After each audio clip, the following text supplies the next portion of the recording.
What's up? My name is Sydney Gordon, and next year I'll be playing basketball at Rensselaer Polytechnic Institute in Troy, New York. So to me, a graceful athlete is that person on the court that just makes it look easy, and they're always in balance with themselves when they're playing. When I went through my gritty moment and struggling with my mental health, I lost balance in my entire sports life.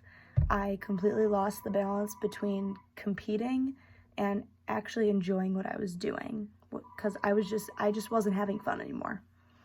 So I decided to educate myself first with the help of healthcare professionals.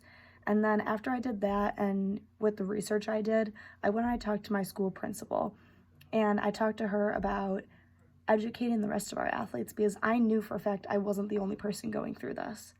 So what I wanted to help these other athletes understand was it's up to them to be able to tell people if they're struggling with their mental health, because no one can see it. It's not like I broke my ankle.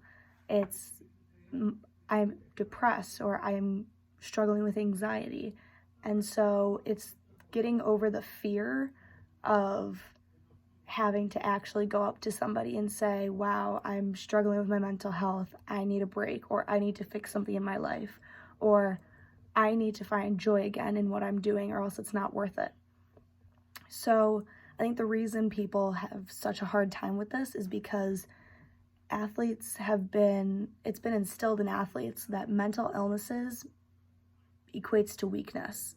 And the last thing an athlete wants to be described as is weak, no matter what it is. However, 1 in 4 people suffer from mental illnesses. So I'm not really sure who started instilling this mindset in student athletes, but it's definitely apparent. And there's a huge stigma around mental health issues, especially amongst the athletic community, once again, because they don't want to appear weak. And like I said before, people are scared and don't want to talk about these issues because they're fearful, and the fear comes strictly from the fact that you can't see mental health issues. You can't see these illnesses. And if I can't see that you broke your arm, or I can't see that you're throwing up, then how do I know you're telling the truth, or how do I know that there's actually something wrong?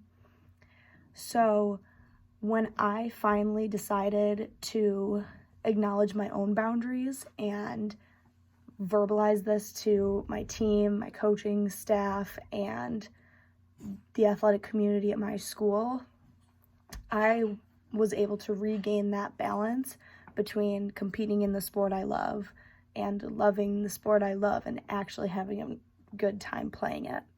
And that's how I think the struggle I went through brought me grace, because not only was I able to be one of those athletes that I again found it easy to play the sport, I found I was balanced on the court, but I also found balance in my life again. And I want to help others in my high school do the same and be able to find the same joy again in their sports. And I also plan to continue working with athletes at the collegiate level.